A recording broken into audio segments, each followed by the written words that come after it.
पावन गुरु जी कहते हैं, हे नवयुग के सृजन सैनिकों, छात्र ही राष्ट्र के भाग्य निर्माता हैं और आचार्य ही छात्रों के निर्माता होते हैं।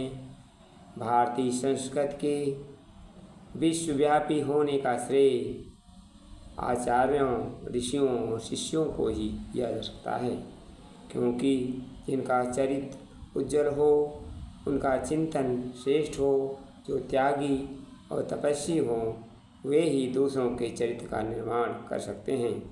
भारत की उन्नत और गौरव गरिमा में ऋषियों की महानता का इतिहास छिपा है। भारत के ये लोक सेवी संत हिमालय की गंगोत्री से निकलने वाली गंगा की पावन जलधारा के समान शुष्क प्रदेशों को सींचने के लिए अपना घर छोड़कर दूर दूर के देशों में गए, वहाँ के बनकर रह गए। जैसे बादल समुद्र से जल लेकर शुष्क धरती को तप्त करते हैं, वैसे ही इस देश के संत ऋषि आचार्य जिस स्थान पर जाते थे, वहाँ केवल पूजा पाठ ही नहीं करते थे, वहाँ की आवश्यकता अनुसार कार्य पद्धति को अपनाकर अब उनकी समस्याओं का समाधान करते थे। वसुधैव कुटुम्बकम की भावना से प्रभावित ये संत विश्व के कोने कोने में गए। इन प्रचारकों ने सुदूर देशों में सामंतशाही को हटाकर सुशासन की व्यवस्था को वहाँ उन्होंने चक्रवर्ती सम्राट कहकर सम्मानित किया गया। जहाँ संपत्ति के अभाव में दरिद्रता का साम्राज्य था, वहाँ कृषि, पशुपालन, शिल्प, उद्योग, धंधों की व्यवस्था की। इस कारण इन्हें भूदेव कहा गया। अशिक्षा, अविद्या से छुटकारा दिलाकर जग को आत्मज्ञान का प्रकाश दिया, जिसके कारण भारत को जगत गुरु की उपाधि मिली। वे जहाँ भी पिछड़ापन देखते थे, उसे मिटाने के लिए डट जाते थे। वे अपने को मिटाकर भी दूसरों का कल्याण करते थे। इसका विवरण इतिहास पृष्ठों में भरा पड़ा है। भारतीय ऋषि अपने शिष्यों को धर्म संस्कृत, देव संस्कृत के प्रचार प्रसार के देश विदेश भेजते थे। जिस देश में जाना होता था, वहाँ की भाषा, ज्ञान, संस्कृत, भौगोलिक स्थिति तथा यात्रा की कठिनाइयों की पूर्ण जानकारी देकर भेजा जाता था। इस प्रशिक्षण के लिए अध्यापन केंद्र भी थे, जिन्हें विहार कहा जाता था। ये संस्थाएं आश्रम या गुरुकुल की भांति होती थीं।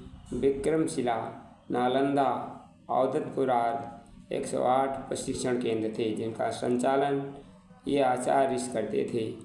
सुमात्रा तथा तिब्बत इनके कार्यक्षेत्र थे। इस समय भी गुरुकुल, देव संस्कृत विश्वविद्यालय हरिद्वार, गायत्री तपोभूमि इसका प्रशिक्षण दिया जा रहा है। प्राचीन काल में ही नहीं, इस समय भी अनेक विदेशी विद्वानों ने इस देव संस्कृत और भारत के प्रति अपनी असीम श्रद्धा व्यक्त की है। मैक्स मूलर, कामिल, बुल्के, विल्सन जैसे अनेक उदाहरण प्रस्तुत किए हैं। विदेशों की प्रतिभाशाली नारियां भी इस देव संस्कृत से प्रभावित होकर यहाँ आईं। मिस इस्लैंड यहाँ मीराबेन बनकर गांधी जी के साथ रहीं। भगिनी निवेदिता बनकर मिस मार्गरेट स्वामी विवेकानंद के साथ यहाँ आईं। उनकी सेवाओं को भुलाया न जा सकता। श्रीमती एनी बेसेंट लंदन में जन्मी थीं। उन्होंने यहाँ आकर सेंट्रल हिंदू विश्वविद्यालय की नींव डाली। इसके बाद महामना जी ने संभाला। मदर टेरेसा ने भारत में रहकर सेवाएं की, ये विश्वविख्यात हो गई। फ्रांसीसी दार्शनिक लुई ने भाव शब्द ने कहा, हे मानव जाति के आदर्शों के पोषक भारत भूमि में शत शत प्रणाम। भारतवर्ष हमारा प्यारा, अखिल विश्व से न्यारा, सब साधन से रहे समुन्नत, भगवन देश हमारा। ब्रह्म तेज युक्त साधक हो, सब सदा श्लोक हितकारी, छात्र धर्म रक्षक हो, सबका बने न्याय प्रतिधारी। प्रकृति हमारी गौवन कर दे, मधुर रस पहरारा, भारतवर्ष हमारा प्यारा, अखिल विश्व से न्यारा। धन्यवाद। वीडियो अच्छा लगे तो शेयर कर देना।